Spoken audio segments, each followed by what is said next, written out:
This is Linda from Scooter Chefs. We're here today at the beautiful Terra Amico Farms in San Martin, California. And today we are going to be talking about herbs.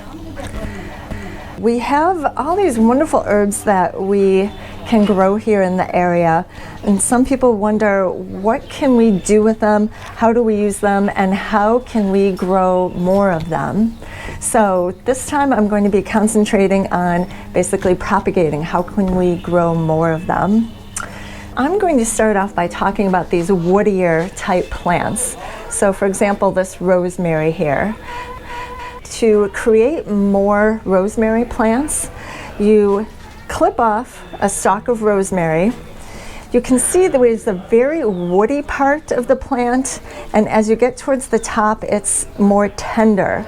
If we want to grow more rosemary plants, we want the more tender part of the plant. So we're going to snip or cut that part off. We're going to gently strip the leaves away. And I say gently because the roots will start to grow from these leaf nodes here. So we'll take these off and we will put this stalk in water, leave it for about 8 to 10 days. We should start seeing roots to grow. Now what we do at home is we have jars of water. A lot of times they're just jelly jars or spice jars. We reclaim jars and we will put the stalk of rosemary in water, and again that should start to form roots. So that's rosemary. You can do the same thing with thyme. So thyme can also be woody. So the same thing. You start with the more tender part of the plant, take the leaves off, and you put the stem where the leaf nodes were, where the roots are going to grow, in water.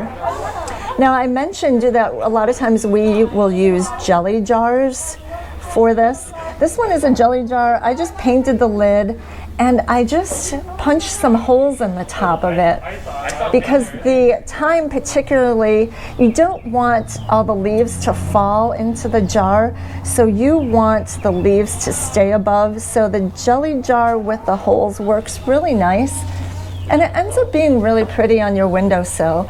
If you want, you can tie a ribbon or something around it, but just having jars of herbs on your windowsill it smells really nice.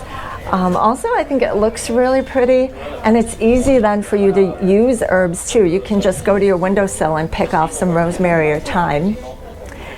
And really quickly, the same thing you can do with sage, just the same thing that we talked about with taking some of the leaves off the bottom, pinching the top tender part, putting that in water. So that's sage. Basil here is a little bit different. It's not a woody plant, it's a little bit more tender. We treat it a little bit differently. So we want to cut the stem off way down here. And again, we know where the nodes are, right? So again, we want to be very tender with this and clip off the leaves at the base here. We're afraid that if we pull them off, we would lose this little node, and that's where the roots would grow. So again, just carefully snip those off, put them in water, and I do have some to show you here that we have started a while ago. So you can see this lovely roots growing at the base here. So we have quite a few here. You can just leave them in water if you like, or you can take this at this point and actually grow them in some soil and some dirt. But again, you can just also leave them in water and leave them on your windowsill. So I hope today I've given you some good ideas to propagate your own herbs at home. And in some next videos, we'll be showing you how to use these wonderful herbs and some nice, easy recipes. So if you've liked this video, please like, share, and subscribe to our YouTube channel. Thank you.